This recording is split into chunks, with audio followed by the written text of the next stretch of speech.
This is McCracken County Fiscal Court meeting September 23, 2024. And Madam Clerk, call roll, please. Commissioner Bartleman? Here. Commissioner Jones? Here. Commissioner Abraham? Present. Judge Clymer? Here.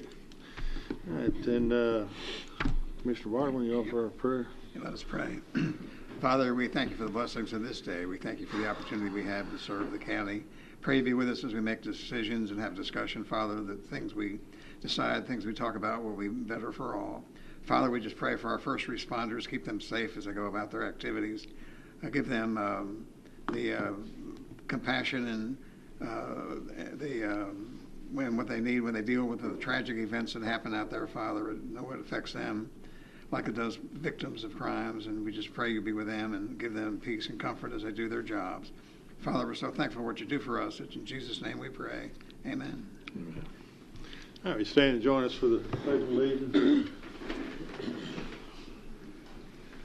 I pledge allegiance to the flag of the United States of America and to the republic for which it stands, one nation, under God, indivisible, with liberty and justice for all.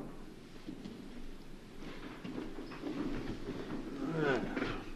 We have some lovely ladies from the homemakers that would like to have a little presentation. I'm going to call them up. Would you ladies come over here to the lectern?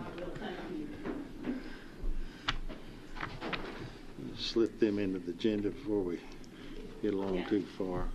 Good evening. Good evening. My name is Beverly Largent, and I'm here on behalf of McCracken County Homemakers Association. And with me is Kelly Oslip. Kelly is our family and consumer science agent, and she is homemaker's agent. My role in McCracken County Homemakers is leadership development, and there is a major focus on volunteerism and community service. So the UK Extension Service assigns a value of our community service hours at $28. So I'm here tonight to present to the Fiscal Court a check in the amount of $580,920, which shows the value of community service for our members of McCracken County Homemakers. So thank you for your time, and also thank you for the proclamation of the second week in October as Kentucky Education Health Association Week. Yeah, I've got. Isn't that clever? Write a check. Yeah. We're gonna have to get a picture of that. You know. Yeah, sure. Yeah, here, come out. You guys, come on, we'll get up here. Thanks. Gather up. This is what we're worth, guys. I love that. I wish you would listen to that. Let's see. How about this right here? Thank you. I'm glad you have to stand next to somebody I know. I usually get in between the judge and Sometimes that's difficult. All right, thank you. Thank Let me also, while we're up here, I'll read you this proclamation from the Executive Office. It states to all to whom these credits shall come, whereas the Kentucky Extension Homemakers Association has 11,310 members in more than 720 clubs throughout the Commonwealth, whereas the organization is dedicated to improving the quality of life for families and communities through education, leadership development, and volunteer service. Whereas the organization has worked to achieve this mission for 91 years, providing services in communities across Kentucky. And whereas the organization continues to endeavor to strengthen, develop, coordinate, and extend adult education and family and consumer services or sciences in cooperation with the University of Kentucky Cooperative Extension Service. And whereas the 130 members of the McCracken County Extension Homemakers Association completed more than 20,980 hours of volunteer service in 2023-24. A donation was made to a homemaker-related scrapbook event with all proceeds benefiting Juanita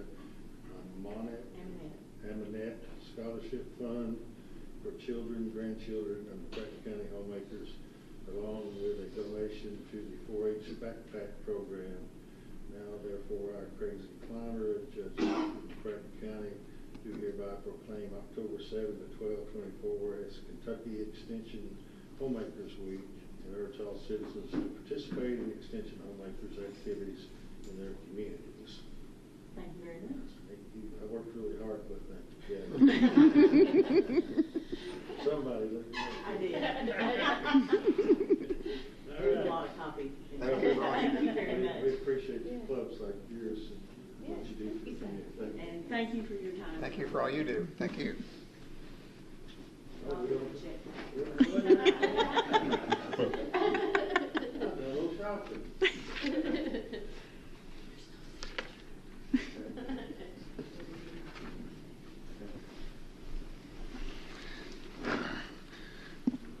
All right, next up's consent agenda. It is ordered to approve the consent agenda for September 23rd, 2024, McCracken County Fiscal Court. Motion. Second. Any discussion? All in favor, aye. Aye. Opposed, no. That carries. It is ordered that the necessary cash transfers in the amount of $1,100,000 be made in order to pay county bills and payroll approved September 23rd, 2024. So moved. Second. Discussion? All in favor, aye. Aye. Opposed, no. That carries. It is ordered to approve the voucher claims register from September 9th, 2024 to September 23rd, 2024 to show county bills in the amount of $596,028.80 were paid. Motion. Second. Discussion? All in favor, aye. Aye. Opposed, no. That carries. Then we got a discussion, Carson Park Master Plan, Bacon Farmer Workman Markham.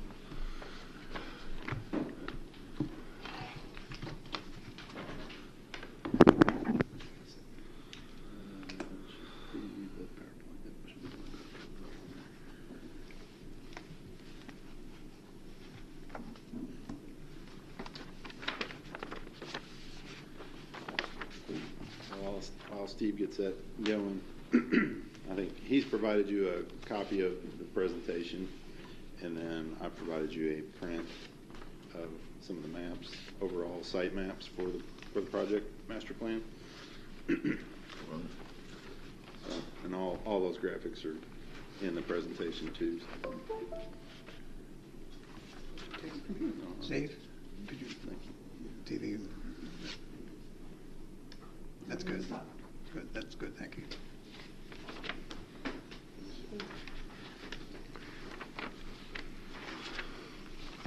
Well, stuff is moved around on me. That's the way it works. I'm sorry. Well, good evening. I'm Jonathan Perkins with BFW Engineers. Mark Thompson is with me. Jeff Cantor with Peck Plannery here in Warren, or PFW GW Architects. We're all here representing the design team, master plan design team, and giving you an update. You'll recall, it's been several months ago, that we gave you kind of a kickoff presentation. So this is just kind of another follow-up to that.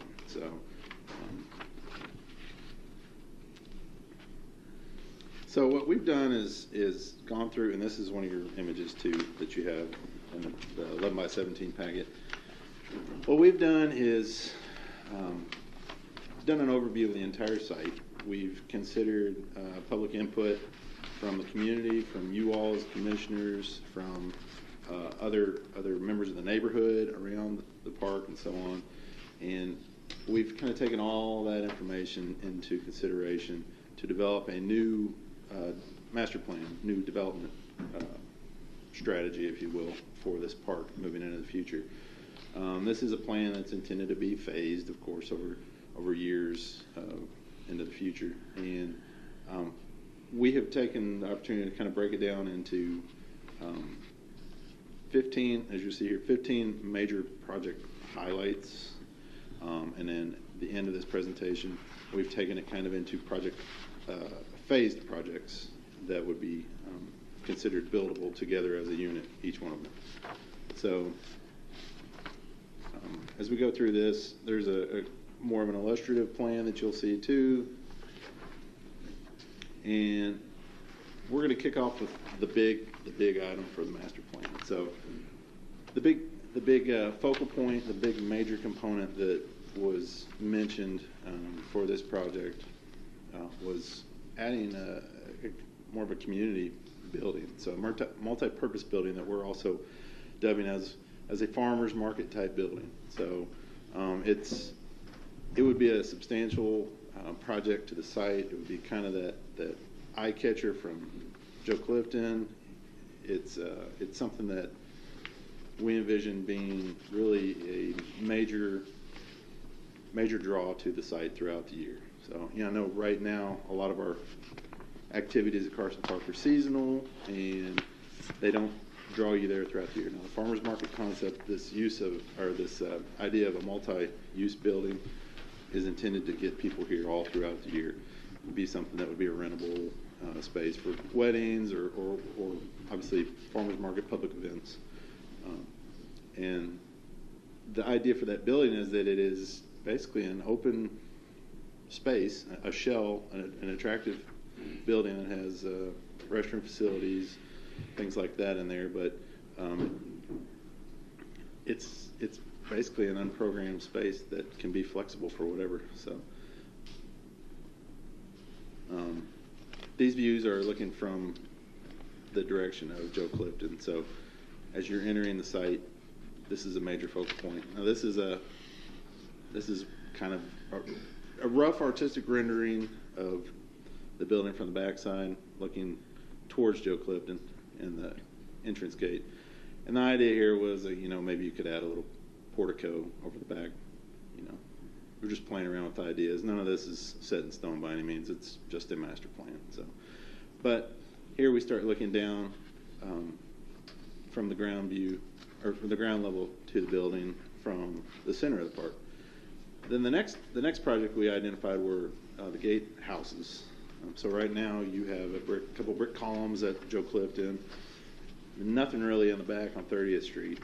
So, we wanted to play off of what was the 1937 plan concept, which was to have these nice kind of horse farm architectural style buildings with high pitch, steep pitches on the roofs and a lot of wood siding or similar. So we're trying to go for this kind of horse farm look that was originally portrayed in the 1937 master plan for the park.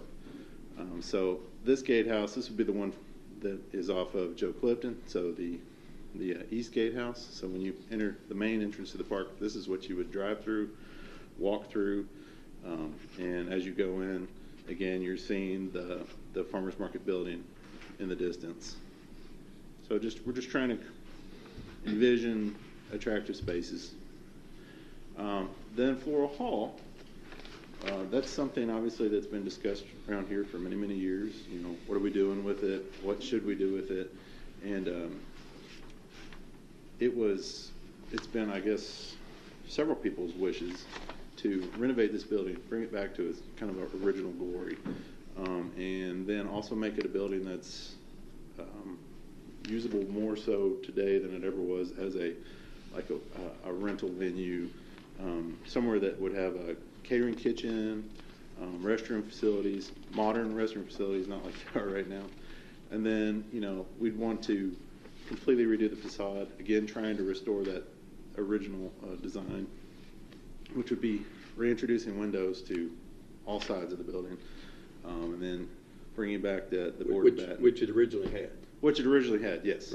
Right. And then we're also looking at this idea of, adding a covered structure to the north side of the building, again, to provide a covered space that could be used for, rental events or public events, whatever. But it all kind of makes the building even more usable for throughout the year and potentially a money-making facility. And then we've also created some other outdoor spaces, more of an intimate space that you see in the upper corner, and then another covered shaded space down here, where right now we presently have like 6 or 7 parking spaces. So the idea is to get the cars out of the areas around the buildings, bring back more of an aesthetic appeal to the site, and be able to use it for the community. And it again, title it like the farmer's market would be, just an attractive place for our community to come. And they wouldn't feel, in theory, that they're not welcome to the park. Like, I think a lot of people feel that right now. They think we go there for the fair, that's about it, once or twice a year. So, and again, kind of creating, this is looking from the covered outdoor space, looking towards what I'm just calling an intimate space, which is kind of, it could be a pergola with some landscaping. It could be a wedding and ceremonial space, something like that. So, again, talking about the facade, the restrooms, and the catering kitchen. This was just kind of bringing back the vision of what it may look like in the future. Again.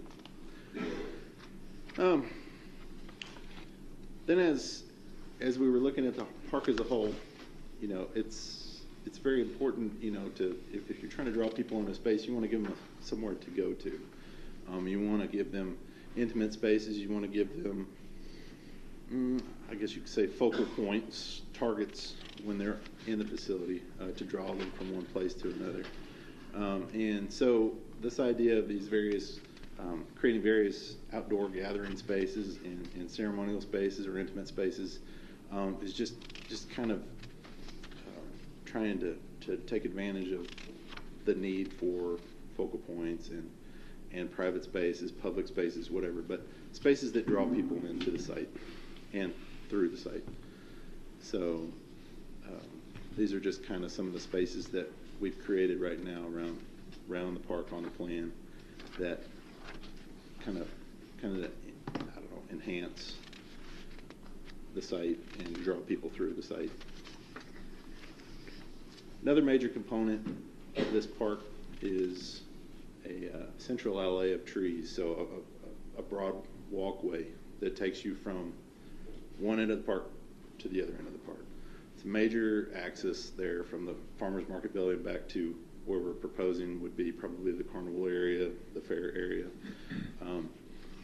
And lining that with trees, benches, a little more of a formal sidewalk, as you can see here. It's just, that is intended to help, again, draw you through the site. You're not just coming to the farmer's market and then you stay there and you don't go anywhere else. Our goal is to get you through the whole park to experience the whole space, because there are events, there are elements throughout the whole park that can be experienced by the public, whether it be walks, trails, possible, a bridle path, and horse paddocks, things like that. Also, another major component, which I'll talk about in a minute, is in the background. But public art is also a huge component to creating these nice public spaces. And we're in an art community. I think my personal opinion is we don't take advantage of that enough by having local artists. And this is a good opportunity for us to start from scratch and prepare and provide places for local art. Well, it doesn't have to be local art, but to have art displayed. This is supposed to be our character now, or a component of our character. So let's enhance that. And also it provides, again, neat interest points throughout the park to draw you through. Through the process, we also played with this idea of a bridle path. I have to give Mark Thompson some credit for this. He was a big proponent of that. I don't know if he's going to ride his ponies around the park if this ever got built or not, but the idea with that was we're supposed to have horse components to this park. We're obviously eliminating this idea of a big track for harness racing. We don't do that anymore, clearly. But incorporating these horse components throughout the park is something that is still a focus of this. So with paddocks, with this bridle path that could be used by people who stable their horses there, potentially people could bring a horse there. I don't know how realistic that would be to haul a horse in just to ride a path there, but the idea is to keep the horse component in there, and again, get you to circulate the entire park space, because it is a large facility that everyone is intended to use. And it's not just for horses, obviously. It would be basically a multi-use path. So,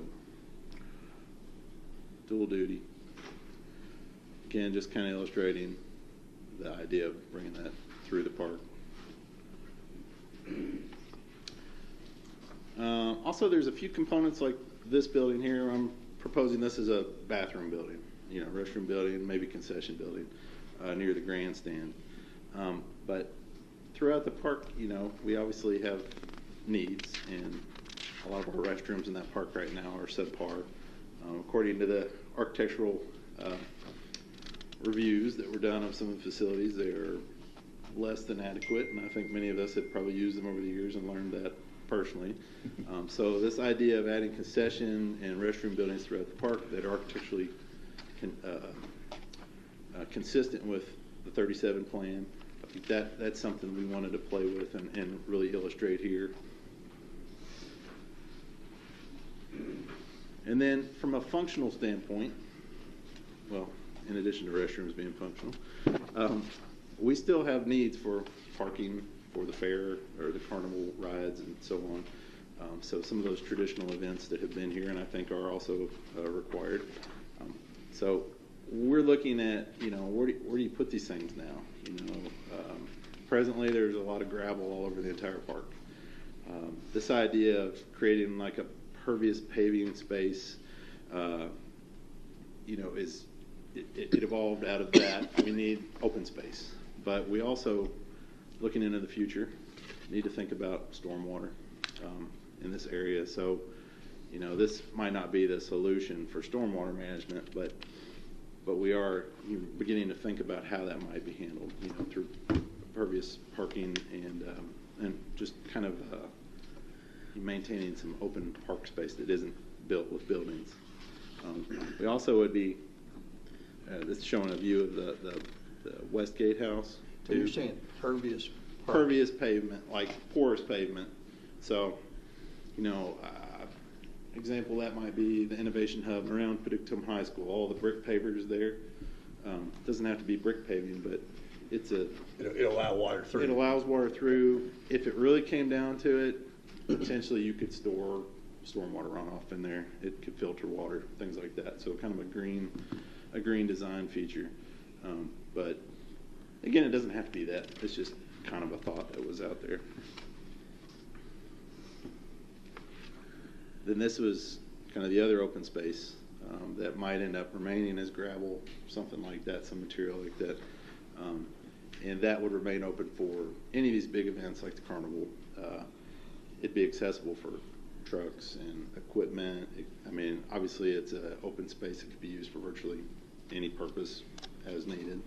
So, just curious, measurement of that, is that about what they use now, or do we know? I think it is comparable to even a little bit larger than what they're using in the front right now off of 28. So that was kind of the intention. So we've kind of stuck with that dimension as the existing dimension as our driver moving forward back here, and with both of these spaces being flexible, if it flowed from one to the other, the sky's the limit. You can do whatever you wanted. My rendering shows them as a different color, different material. Just throwing them out there. One being shown more as a parking sort of scenario versus this as an open area. And then at the edge of that open area, we've talked about this idea of adding a new stable, which you can see on the left side there, that's consistent with the other three barns. And then also we toyed with this idea of a new livestock show barn or office / maintenance building. Again, the intent, you can see I've put a little cupola on there, but the intent is to play off of the architectural concept, the architectural theme of the site from the 37 master plan again. So we don't know what that really is, what that looks like, but the thought was if we're going to replace the existing show barn because it's structurally inferior at this point in time, then we might as well put something back that's worth looking at. John, you referred to it a couple of times. Yeah. Every now and then somebody will watch this and they'll say, what are they talking about? Sure. In 1937, there was there was a plan that was developed that we really didn't follow. Right. And you've taken some of that Yes. prior plan and put it into your new plan. Right. And along that, yeah, we because we spoke on that in our last presentation, more heavily on the history of the site. But yeah, that 1937 plan was developed by another landscape architect, female, which was extremely rare at that point in time. Unlike myself now, we're not that uncommon. But she developed a plan, did a huge model, which nobody knows where it is. There's only a couple pictures that we found, but we've really tried to glean a lot off of that and some of the stuff that was written about that. And so, yes, that's what we keep referring to, or I keep referring to with the 37 master plan. The original Luther Carson work. Yes, and yeah, the one that Carson himself hired and paid to have done. So how did you work the grandstand in this scheme? Did I miss that? You know what? Yeah, I kind of did miss that. It's a picture of it back on. Yeah. Which slide is that, Mark? I'm sorry. It was Kind of back off in the distance. yes. Yeah. Yeah. Oh, yeah. I'm sorry. It's the very last thing. Oh, sorry. There we go. Just testing you. Good job. Yeah.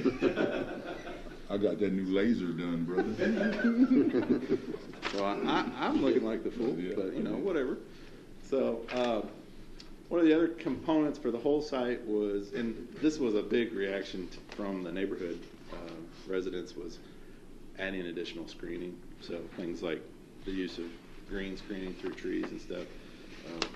That was something that was intended to help screen some of the back of house functions of the park.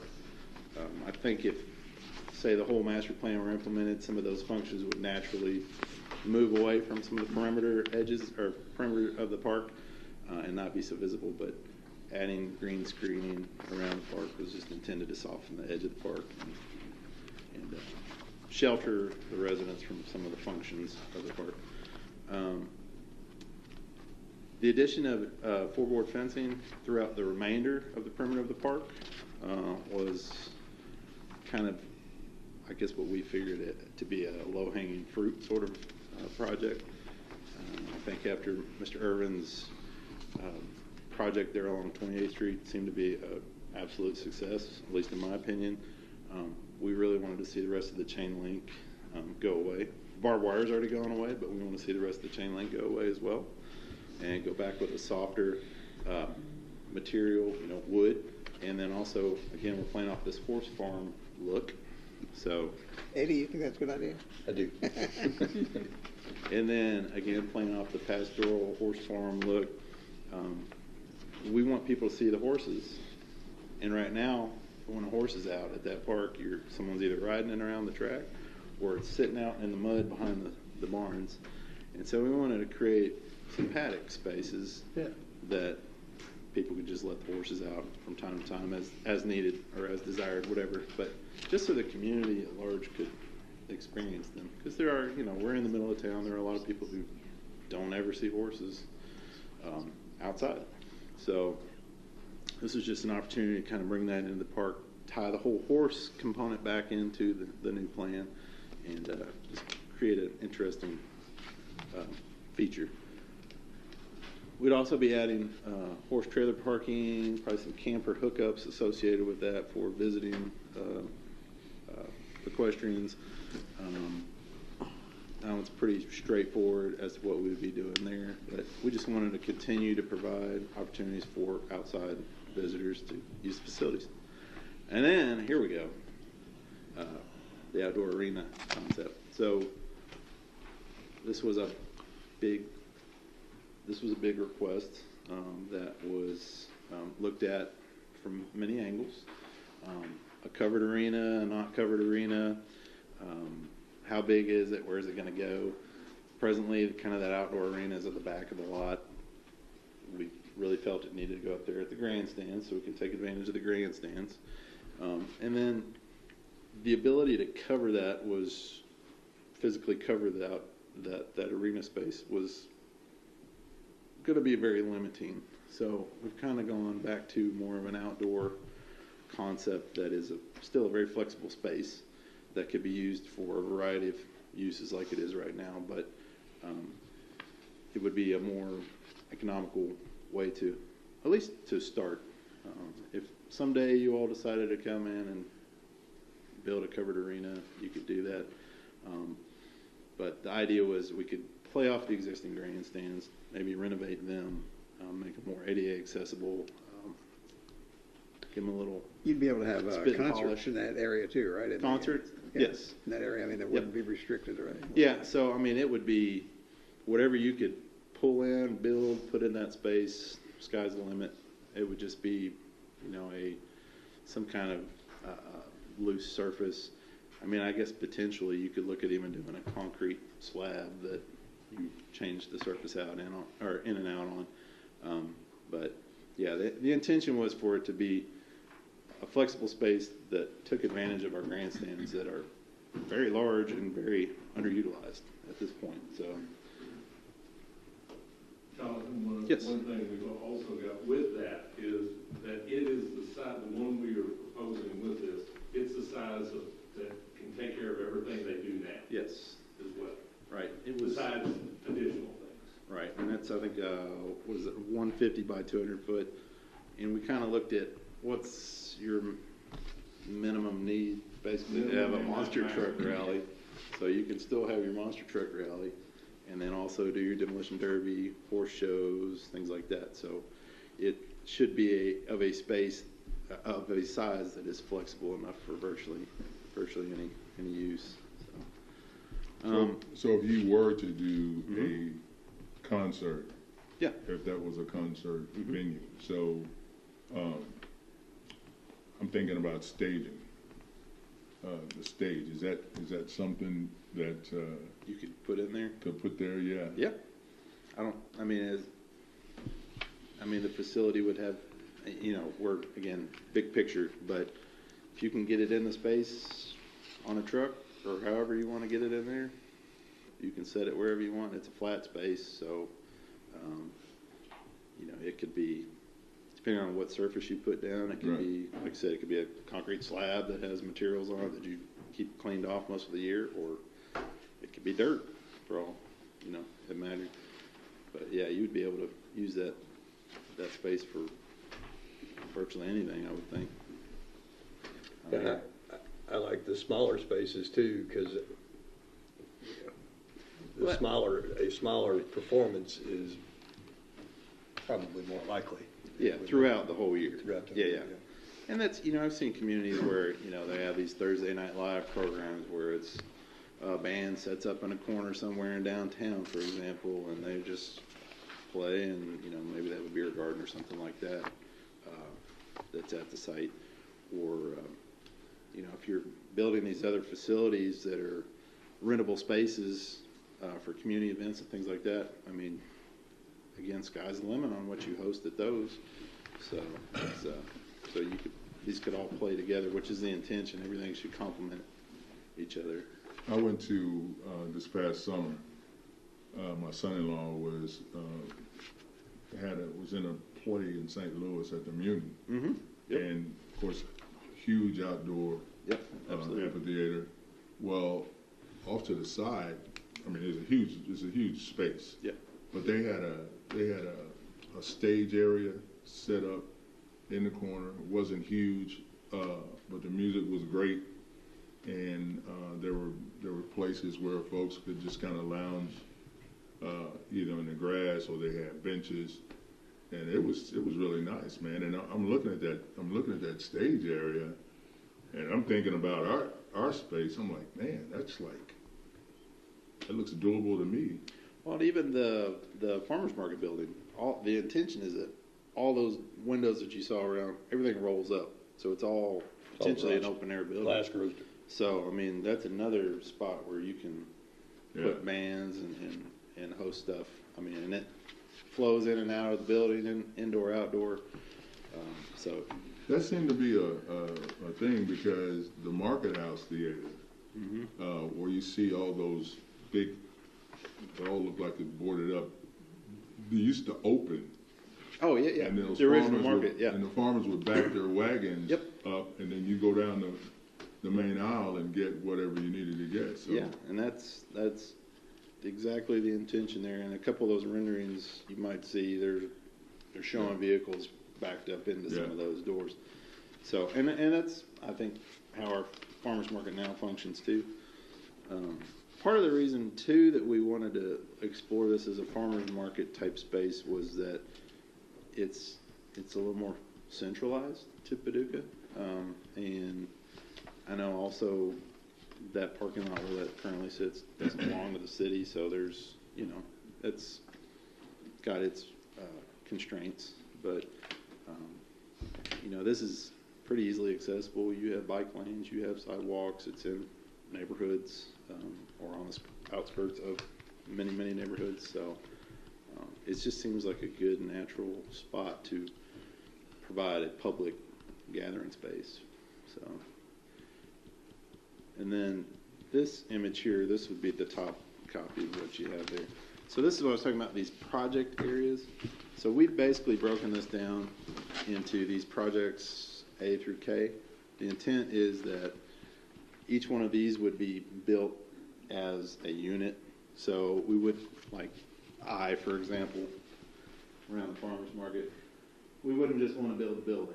We'd want to build the parking associated with the building and the landscape, things like that. So you would have that all designed as one project.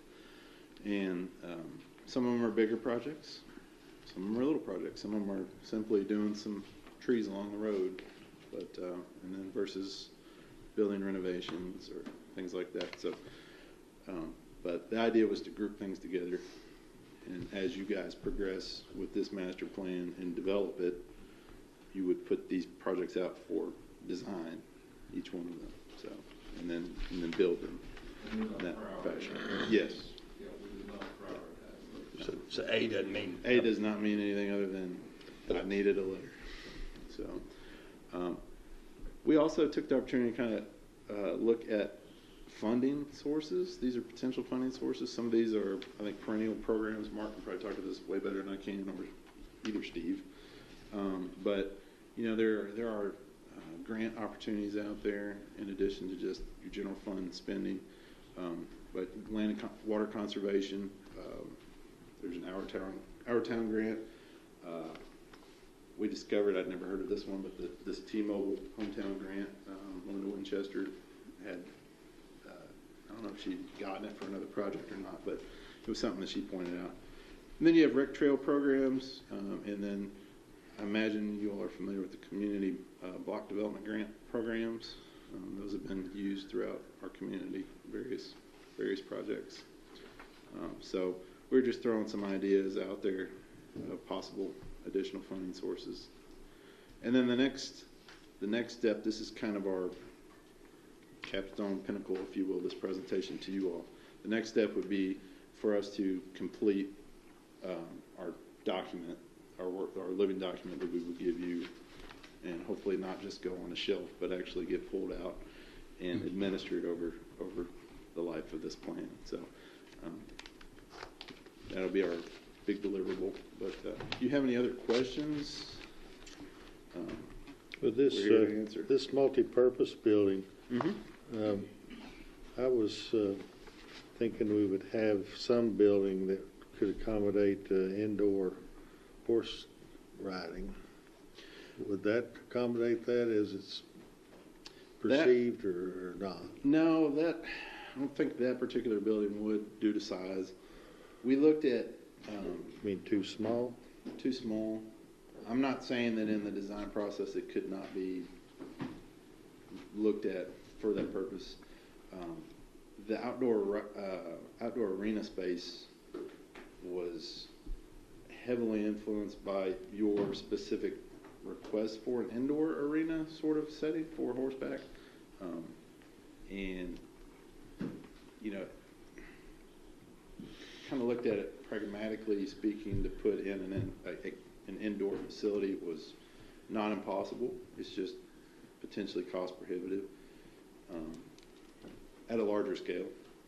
Now that facility we provided is, as I think, roughly double, and I'm exaggerating, it's a little less than double what I think the minimum for English riding dressage was. So, but it was a matter of, can we get a covered structure here and still use the grandstands, or does this need to be another, project altogether that is covered separate from the grandstands and the outdoor arena? Definitely can't say that it can't be done, or will not say that it cannot be done, but at this point, that's how we arrived at where we got to with this plan. So. And Judge, there's the back maintenance building, which we're calling it a maintenance building, that there is room for an expansion to that if that were a desire at some point to go back. Now, there's a concrete pad there, right? It could be. I mean, it's not determined at this point. Yeah. I mean, It's not now, it's just dirt. We haven't drawn anything. It's just dirt. It's just dirt. The building back in the back is the maintenance shed or livestock barn. It's just dirt floor, isn't it? Yeah. Oh, I mean, I just, frankly, there's been so much going on, I guess I've not been focused as much as could have been, perhaps, on all this. But, so, I was just thinking we would have a building that's essentially a roof, a free, what do you call it? Is that freestanding, you call that, or what, a roof support with no pillars? No columns in there. Is that what you call that, freestanding, or what? That's an architect question. I'm sorry. Clear span. There you go. Thank you, Steve. Clear span. And really would not even, I was thinking not even have the walls. You obviously got to have pillars to support the structure. I really like the idea of at least trying, because this market, I don't think it gets a tremendous amount of use. It's not like a 40-hour-a-week thing, something in there, I don't think. It's maybe a Saturday and maybe a Wednesday or something when people come in and bring their produce or whatever and sell that. But I just wonder if we couldn't figure a way to combine the use of that, or maybe, like Mark's saying, it could be back there in the corner. Maybe it doesn't need to be this is really kind of, I guess, really the anchor, Right. or the eyepiece of the whole park. Absolutely. Yep. So maybe we could focus on putting that, there it is back here in the back right where this turf open space area is. And we Perhaps did, I will build say, just the wall, just a roof shelter. You're going to have those spans, I don't know, like 12 foot high. You don't want to bump your head when you're riding a horse. I found out that doesn't work good. Some people wouldn't have to worry about it. Some people might. Off the record. That's kind of a good thought, because it could be like you talked about the old market house. People back their trucks up. Yeah. People walked inside. You could set up something like that. Have open walls. They could back their trucks up and their cars up and wagons. That really is. And then it's easier for people in the summertime that will have the hot sun to. It's a shade shelter and a, get back to it. Yeah, and with respect to covering that arena where we're showing it right now, we actually did look at that, and it's not impossible. It was just the structure required to do that, to cover it, not even to put walls in, solid walls was. It was just I think it was, basically you take 15 and make it covered. Yes, that's how we originally explored it. And I think, and Kenny, maybe you can chime in on this, because you were my structural guy for this discussion, but the ability to clear span such a large space, although not impossible, was likely to be extremely expensive and not feasible potentially. So, obviously they're done, but I think one of the things we were looking at, especially with the larger arena in front of the grandstands, to maintain visual lines from the grandstands, it would have to be so high. Yeah, that's true too. Yeah. It probably would have to be a separate. To because you're at the top of the grandstand, you'd be looking at it. It would have to be taller than that. A covered arena like that would probably have to be a separate arena from that main arena there in front of the I think the versatility of that arena there was what kind of pulled us to let's keep that in, and then we can definitely take a look at the covered arena, smaller covered arena. I think the most telling thing you said is that the park now is not friendly. Because you go in there, I mean, you just don't feel like there's anything you can do in there. And I think that's because I've been an advocate of eliminating the track when I met with the group. That's one thing I've thought. And I'm sure you heard that from a lot of people, eliminating the track. But I think this would make it user-friendly, where you could take your kids out there and have a picnic on the grass. To be there. Yeah. Or you could, That's what whenever I drive by there, it's like you shouldn't be there. Yeah. I mean, that's what it looks like. Nothing's going on there. Well, And so you're like, can we go in there? yeah. It's I'm almost going a to waste get of it. a park ranger come and give me I've actually been run out of there before. Yeah, I'm like, what is it? Right? thankfully, with the chain link coming down the way it did, that opened it up, and it's a lot more welcoming. Just having that one side open now. But yeah, even as my personal stories there, I got run off as a kid for riding a bike on the track. So That's what I got run off for. but I mean, so people don't know that they're allowed to be there except during the fair, and then and it's a huge asset. I mean, it's a park set in the middle of all these neighborhoods, and nobody walks around the darn thing. So I mean, it's I good. just think, Well, the good thing you took the barbed wire down. That's I'm just encouraging. looking at this picture. Yeah. And just think, how nice that would look in our community. And I also want to say, Jonathan, we get in these projects and sometimes there's a disconnect between what the elected folks are hoping they're going to see. And all I can say is you've nailed it. I mean, this is Good. from what I was hoping we would get, and that is a real plan for the future. Obviously, we can't do all this at once, and you phase that out. But the end product of something that is more for all of us, which was our goal. Right. And something you'd be proud of. But good work. Thank you. Did y'all talk to any horse people about these paddocks with the trees and spread out throughout the paddock? We did not. I don't know if those people out there, I think that area gets used just mostly by people that are stabling their horses, and they'll get out there. And Right. of course, we're going to be doing away with the big track for horses, and so they might want to get out there and, lunge a horse with a rope or something. Of course, you can't do that with trees all through there. There's a couple of things. We did talk to them some about that, just to have some open areas and that sort of thing.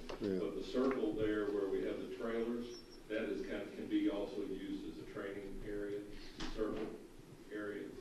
And plus, when you're going, during the week, if nothing else is planned, you have the whole thing arena in front of the grandstand.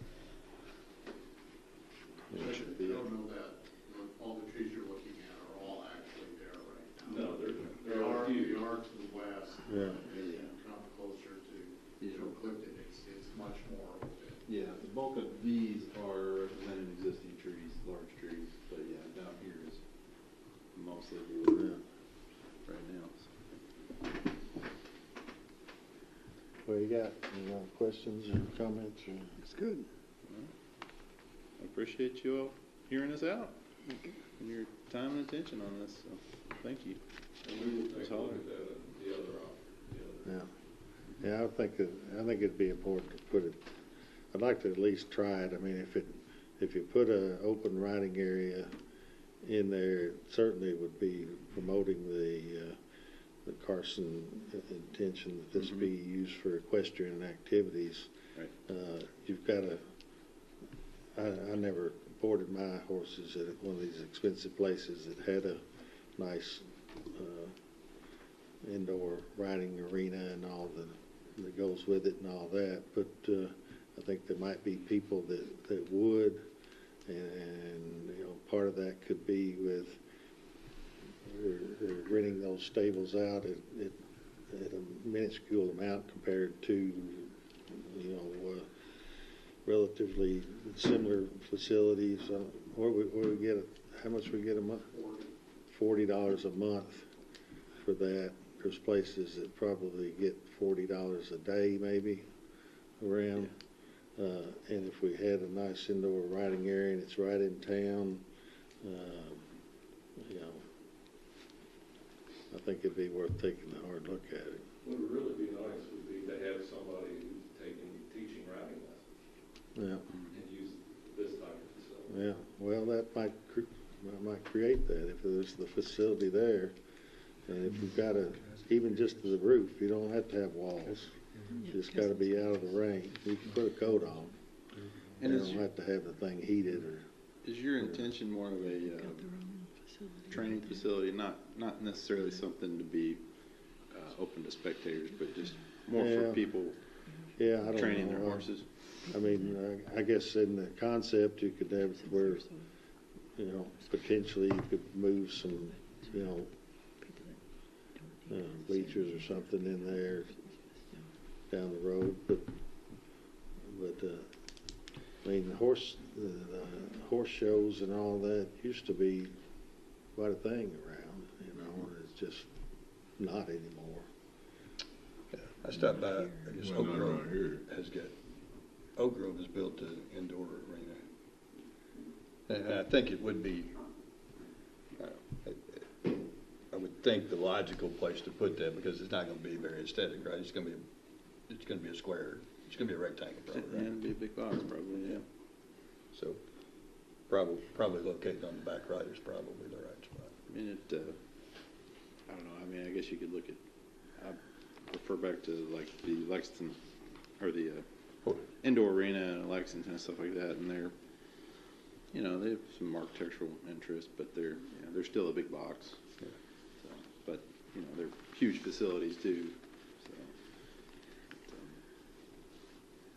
So, yeah. If you have any further questions, just let us know. I love the farmers market in the middle of that. I love the paddocks. One thing I wondered, and of course we can talk about it some other time, but so you guys are engineers, and I think you've done a great job of laying all that out. Give us an idea of what can be done, that sort of thing.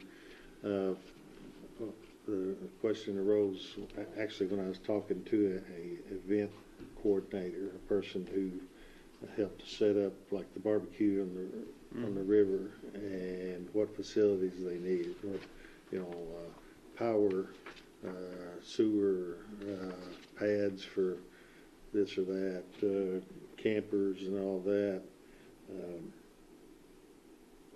And this person said, hey, if you want to want my thoughts on anything, holler. But so I don't know if you guys, if that's within your area of expertise too. I mean, you know what an event, say we're going to have a indoor riding arena, we're going to have whatever events are going to come in there. Does your expertise spread as wide as knowing what needs to be there as far as that Power loads. how much, you know, how many outlets perhaps, and I don't know what else. I don't know enough about it to even suggest what the issues might be, but we want to get it right. And I know there's been projects come along before where we've thought, oh, this would be really good, and then somebody come in and say, why'd you put that over there? That needs to be there, because then when the people come in through and all that. So, I mean, we've had, several of us in this room have had conversations about utility access and things like that. yeah. Partially because there are utility lines throughout the site that could interrupt, or that these projects could interrupt, but also things that we need to tie into with respect to sewer or electric specifically. A lot of those specific needs, though, would kind of be a part of the individual projects those A through K, and B, the specifics would be included in those design projects. Yeah. So, Yeah, Jonathan, I mean, as far as the access through the park, we do have a big turnaround down there with a few spaces to park, like trailers or trucks. trucks and trailers, yes.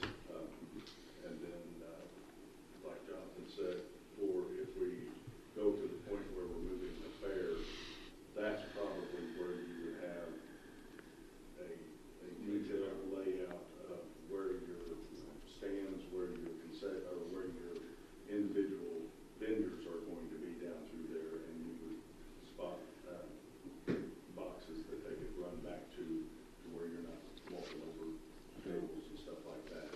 Those are typically in a park setting. Those are typically what is kind of doubles as a camper spot as well, because they're usually back against the fence or something like that, so you can, back against the outer edge of it, and put your camper in there and stay overnight if you had a show or something going on. Well, you said the word fair, so is this big open area in the west, I guess the northwest in there, is that an area large enough to accommodate our fair that we have? Yeah, yeah, it is roughly the same size or larger, I believe, than what is presently free up front. Okay. Is there parking in there to host something as big as the fair? Yeah, there's that other, what I identified as the permeable paving area, pervious paving area.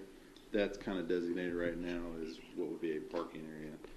I think it's, the fair people want to tell us that's just the carnival part of the fair. Right. The Yeah. fair. Yes, the carnival part, yes. So obviously by doing these layouts that you're seeing here, if they were to be built like that, we're restricting control, we're adding control to where people will park, and we are limiting them to where we want them to be or where you want them to be, so they're not driving everywhere unless you want them to. But so not every corner is necessarily open for parking like it is right now, or for the carnival. Yeah, that makes sense. Campers and all. So kind of the idea is to maybe give them boundaries so that we're defining spaces for them to use, but still giving them adequate amounts of space to use. Because we obviously want them there. We want them to have space. And for people who participate in those events, we want them to be able to move around. Because people like my wife hate crowds, so they don't want to be in a tight spot. So Now this bridle path, what's that made of? right now, I've just kind of thought of it as a stone surface. It could also be, here's where, you could do a Pinto or a Cadillac sort of option here. You could do a stone surface or something, a crushed stone, or you could go in and there are flexible, rubberized surfaces that could be installed, rubberized asphalt type surfaces. So, but again, it's a lot of rubber on the road there, wouldn't it? That's a long way. It'd be like a flexible sidewalk. What do you have a measurement of what's the distance of that total? How many feet's that thing I right do now? not actually know offhand. That's quite a ways. And then stand back down through the middle. Yep. The idea was to give you, options through the park. And it's a footpath for pedestrians and people on bike too, if they wanted that to be. Obviously, if there was conflicts, you might have to control who was on what. But Just involve a lot of maintenance on that thing, running horses. Good. On that, if you do that quarter fine or something like that, well, it'd be a mess. Yeah, that was kind of where I've looked as a quarter minus as the bare bones option. So. Good.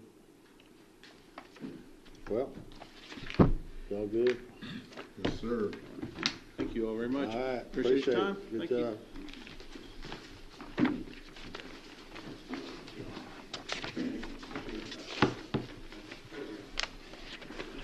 Yeah, let's see. see, where are we?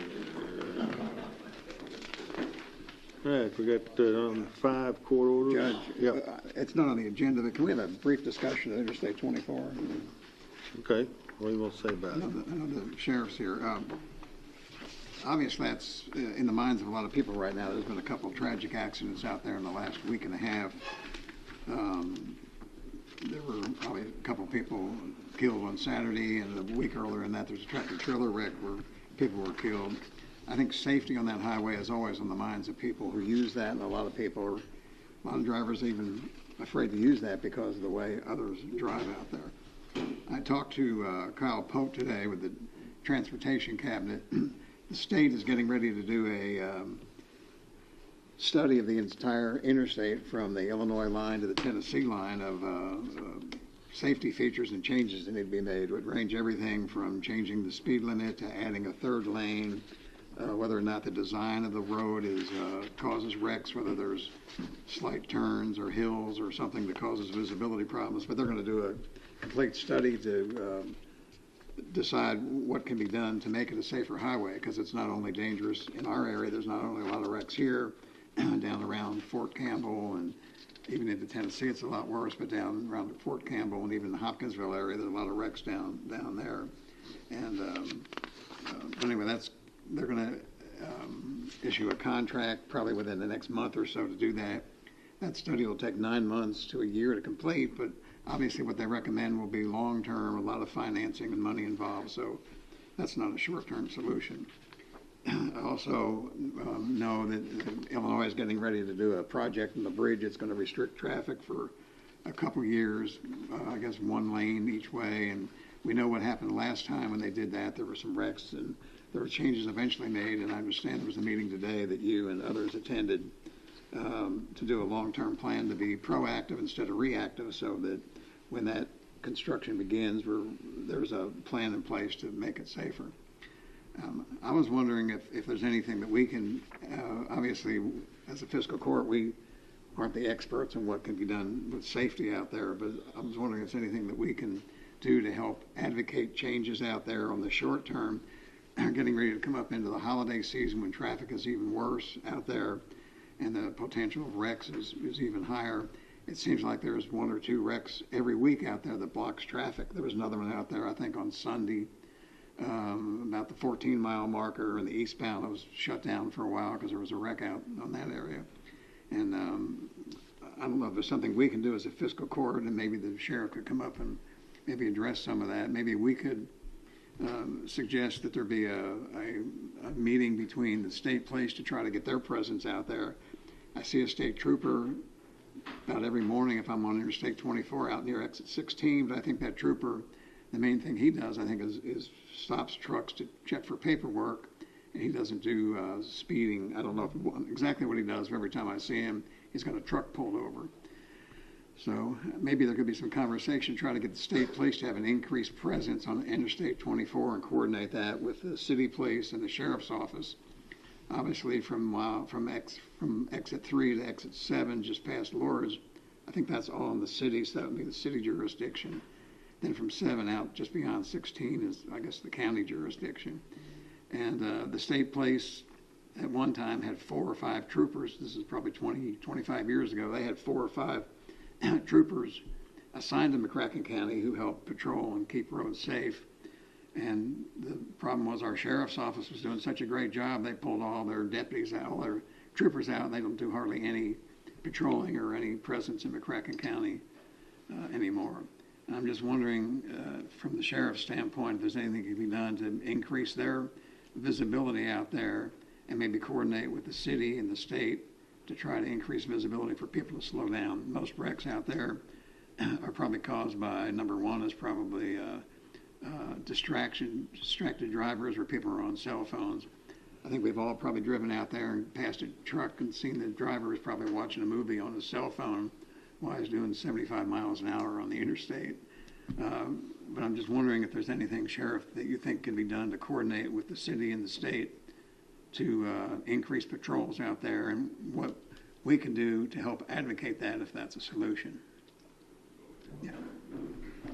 Well, while you're coming up, you know, that the state can do, if they want to go out and do a traffic study. And it's like you said, most of those wrecks, I think I heard one, this lady was either changing lanes or got too close to another car, and then the other car reacted. And it's the volume of traffic on that interstate. It doesn't take much to have a pileup. But the challenge is changing behavior. That I don't know how. I mean, I guess you can put folks out there, but it's got to be a partnership there, and that's very challenging. Not that we can't do it, but that'll take some work. I agree with the commissioner. We're willing as the sheriff's office to do whatever we can within our limits. Obviously, personnel are limited. The money is limited, as you well know, controlling it. Our overtime budget gets stressed towards the end of the fiscal year as it is. It's a double-edged sword as far as upgraded enforcement goes on the interstate. We've done it in the past, and yes, we get people for speeding. Really, we don't. It's not as much as one would probably think. We're not seeing 85, 90 miles an hour just every few minutes. The last time we did it, when there was construction on the bridge, we got several people, but a lot of times we were having to drop our threshold, if you will, down to 78, 80 miles an hour to justify us being up there and to have our blue lights going to try to warn drivers that we're having enforcement and to slow down for the construction. And then the double-edged sword part of it is we put a deputy up there stopping vehicles with blue lights going on either shoulder, typically the right shoulder. Then you have vehicles merging over to the left-hand lane, creating a slowdown, people trying to get over, which we appreciate, obviously, not only for our safety, but whoever we have stopped, their safety as well. And that creates an issue, them merging over to the left and then merging back to the right. Inevitably, they'll slow down like they're supposed to and get over, and then that starts creating a chain reaction. That's one of our biggest worries on anything on the interstate, whether it's a collision like the one you discussed Sunday, or a slowdown near the bridge. Our biggest worry is secondary collisions. Once we have any type of a slowdown on the interstate, a secondary collision is bound to happen. That's why our deputies typically will run with their emergency equipment on to something on the bridge. Even if it's just, last week there was a piece of metal that was called in on the bridge, and we had 2 deputies running with their emergency equipment, because if somebody strikes it on the bridge or starts slowing down on the bridge, then we start creating some really, really big issues. And on Sunday, discussing, that was a cable barrier issue. 2 vehicles got into a collision, and instead of going off into the median, they struck the cable barrier, and then the cable barrier was stuck on one of the vehicles. The wrecker could not get it off the vehicle.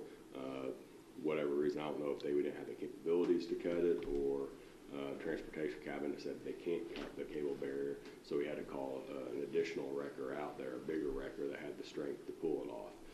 And that got backed up. That was around 13 and a half to 14, like you said, and it was backed up clear past the 11 mile marker. So we had to pull deputies from other parts of the county to get up there to attempt to notify motorists to slow down, that there was something ahead of them, so that we didn't start getting the chain reaction, the secondary collisions.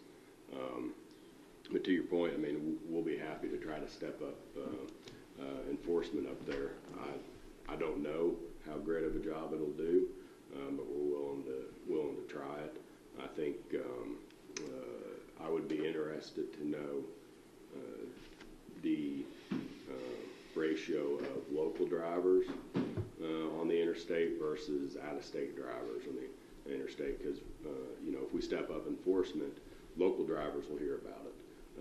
out of town, out of state drivers aren't going to hear about it. They're just going to zoom through, and they'll never know that unless they use an app that notifies them that we're there right then and there. They won't know about it. How do we know? So, is there a state trooper responsibility for I-24? I mean, is there a coordination plan? How do we know we're getting our money's worth out of the state trooper dollars that we pay? We're not. Okay. That's that is out of my purview, Commissioner. I guess I've never really heard about, is there a coordinated plan for, we know we're going to get X number of state troopers on I-24 during this amount of time, or is that just kind of, we don't know? They, of course, my understanding is that they are below staffing levels for this post. So, of course, they're going to send troopers where they need them the most, which isn't typically McCracken County, because McCracken County has the Sheriff's Office and Paducah Police Department that can typically cover the majority of McCracken County calls. Now, don't get me wrong, state police assists us pretty frequently, especially when we're extremely busy and a call comes in. They will definitely assist us. But I don't know what their master plan is. I don't know that I've ever noticed, but I don't remember seeing state troopers patrolling. Yeah, there are no troopers assigned to McCracken County. I mean, they come in and help when you need help, but there's none who are assigned here full-time. Correct, yeah. And it's been that way probably for 15 years or so, or more, longer. 20 years. It's been there a long time. Again, I mean, you and I remember when Bobby Ham and Preston Rudolph and, you know, all those people used to, we had 5 or 6 troopers assigned here. But I don't know, does visibility, does that slow people down if you just were sitting in the median? Does that slow Slows people me down? down. I mean, I slow down when I see them. And Yeah, I think it slows most people down.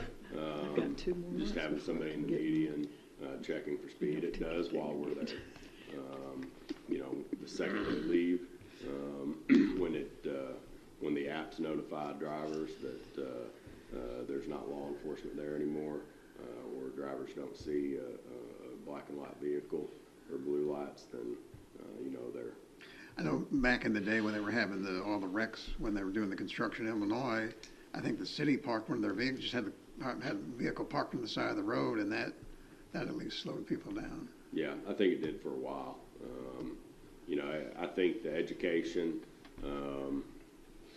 I don't know, signage by the state, something may be the best bet, but we'll certainly, you know, we can utilize some of our overtime money to try to put people up there and see if it does help the issue.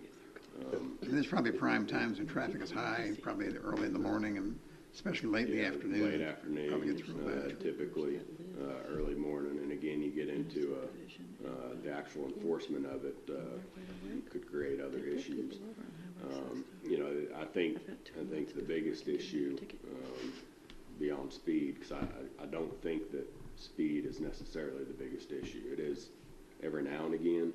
The biggest issue is inattention, Right. which is extremely hard to enforce. Yeah. We actually have to see it right then and there. Yeah. And of course, everybody minds their P's and Q's when there's a black and white or anything that resembles a police vehicle. Everybody's tending to. Do you think the city would be willing to also, I mean, can you communicate with them to see if you can coordinate to have? I'm sure they would if they had the availability of personnel. I don't know what their staffing looks I mean, like. safety is an important issue. I know on Clarks River Road, people slow down out there because, I mean, there's not a unit out there all the time, but I saw one out there in the last day or two, had somebody pulled over, and that slows people down for a few days because they don't know if they're out there. So I think the visibility, the intermittent presence definitely can probably help. I mean, the visibility helps probably more than just giving somebody a ticket, because you give a ticket, that's one person affected, but if the visibility, I think, slows people down. But I mean, I hope you can find a way to maybe do that, and anything we can do to help with that, just coordinate whatever needs to be done. We will try, and I am open to suggestions. Sure. You said the words third lane. You know, I know it's a dream at this point, but at some point, we probably need to use the word third lane in some of our advocacy and begin to push that conversation and advance that conversation. It sounds like that's done. And that's part of what this study is going to be. I agree, 'cause everybody can see the congestion as you get closer to McCracken County. To me, we don't have to do a 9-month study to decide whether there needs to be a third lane. I think Eddie and I could do that in 10 minutes, and if they buy us a cup of coffee, we could give them a report. And save them some money. Anyway, I just wanted to kind of bring it up because it's on people's minds right now because of the sewer wreck.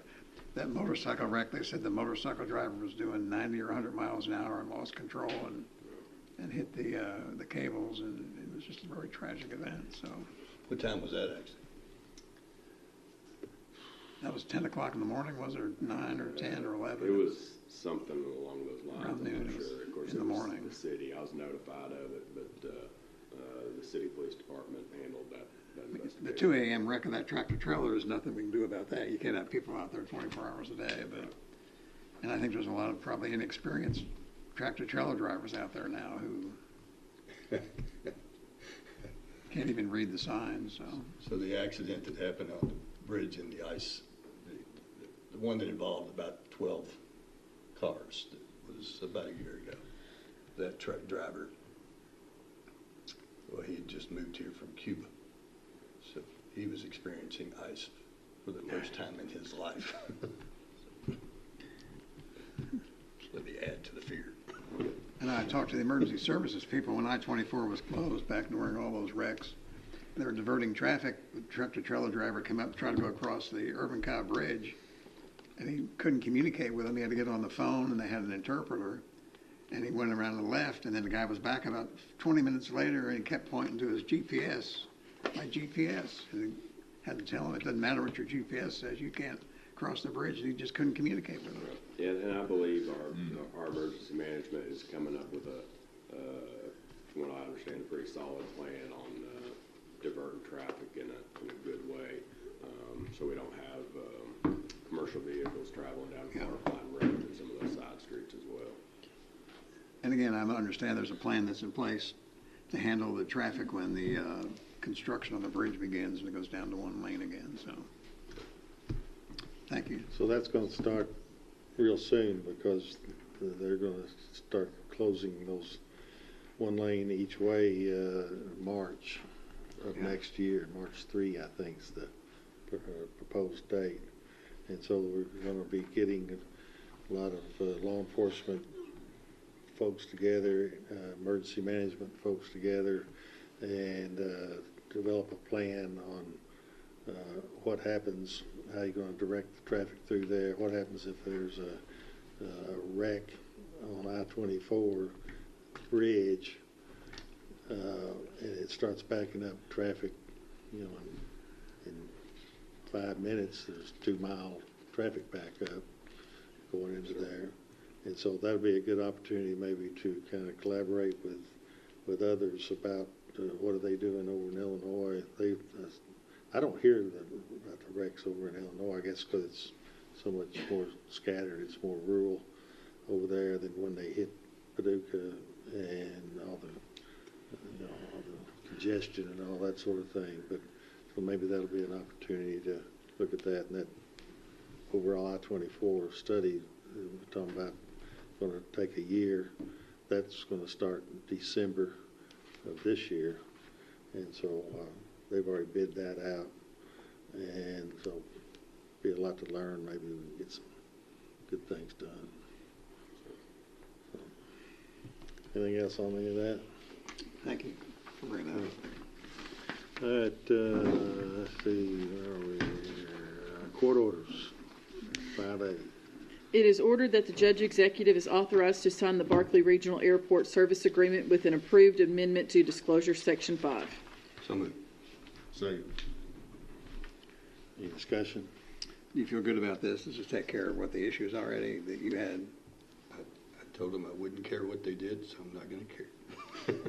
Yeah, I think it does take care of it. I'm being cooperative.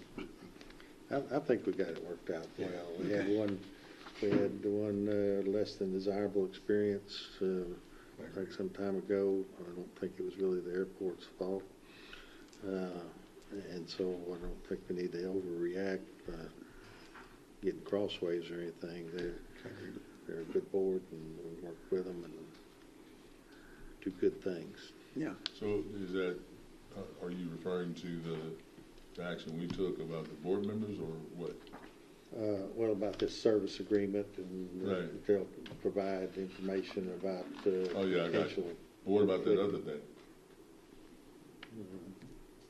Sound like mafia now. The thing. You know the thing. Oh, yeah, I think I do. The appointment. The appointment. Clarifying who's on the board. Yeah. Oh, yeah. I was good with that 2 weeks ago, but I guess they got that all worked through. Okay. Cage shaking his head, yes. Okay. That's- All right. That was the thing I was talking about. You mean the thing with Jimmy Two Toes? Man, Frankie Salami, we talked it out. Okay. Let's see, where were we? We need to vote, please.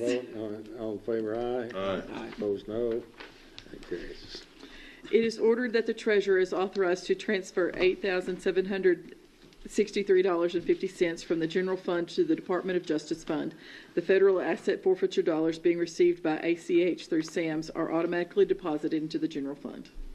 So moved. Second. Any discussion? All in favor, aye. Aye. Opposed, no. That carries. It is ordered that $279,490.57 be paid to Paducah McCracken County Joint Sewer Agency for 1/2 of the construction cost of sanitary sewer force main at Triple Rail site. It is further ordered to authorize the judge executive to request reimbursement from the KPDI grant previously granted. Motion. Second. Any discussion? The bottom line is most of this will come back, right? From the grant. Okay. All in favor, aye. Aye. Opposed, no. That carries. It is ordered that the treasurer is authorized to transfer $8,887,149.68 from the general fund and $2,226,332.62 from the federal fund to the sports complex fund. These are remaining dollars of the first $12,500,000 commitment to the sports complex. So move. Second. When we do this, we're doing this now because of an ARPA deadline maybe, or why are we doing it? Not particularly. It really has to do with, we've been somewhat awkwardly doing transfers just as we need them, so this just wipes the table out. Before the account that we had, ARPA wasn't set up with our Paducah Bank sweep, so we weren't getting interest. We did, if you look every month, there's $24 in it or something. We don't leave a lot of money in it, so.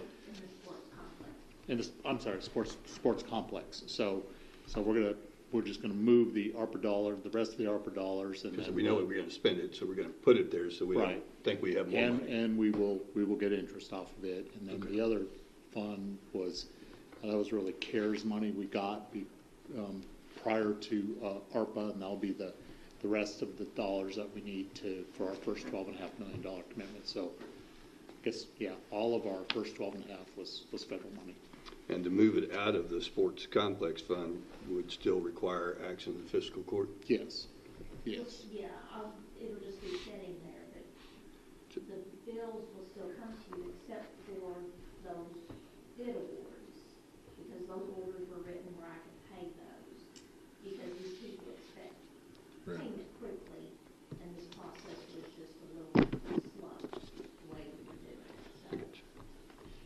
Yeah, we were stuck with the fiscal court cycle to pay those, so. You would have to wait on us to transfer money in order to pay it, even though we had already ordered you to pay it. Yes, you ordered me to pay it, but I had no money to pay it. I understand. It was just slowing things down. And we think at this point, we'll go through the first $12.5 million, and probably by the 1st of March, we'll be through that dollars, of course, with the city paying an equal amount. So at your next meeting, you will see introductions of bond ordinances to borrow the rest of the money we need for the project. And we're still just paying half, and the city's paying half, or is the city putting its money into that fund? Half and half, 50-50. So they're keeping their money and they get half when we send them the bill. Is that right? No, the flow is the bill comes to us, Pam invoices them, they give us the money, we pay the bill.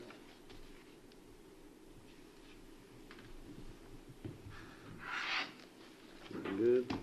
Yep, I'm good. Thank you. All right. All in favor, aye? Aye. Opposed, no. That carries. We got ordinance. Second reading.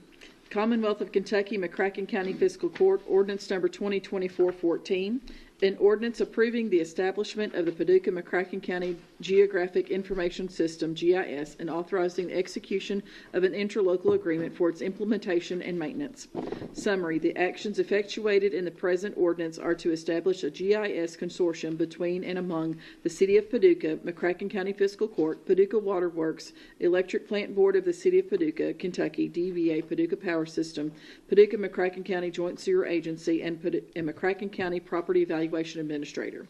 Certification. It is hereby certified by the McCracken County Fiscal Court that the present summary represents an accurate official statement of the main points of and contents of ordinance number 2024-14. Public inspection. Ordinance number 2024-14 shall be available for public inspection in its whole and complete form in the McCracken County Judge Executive's office during ordinary business hours. So move. Second. Is that a motion to adopt or amend? Whatever you need.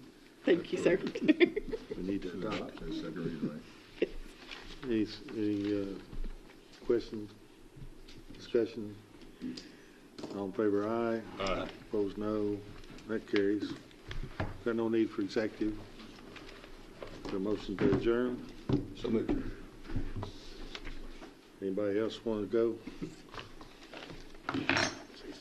Oh, second, yes. Let's go. All in favor, I'm aye? so hungry, man. I forgot to talk.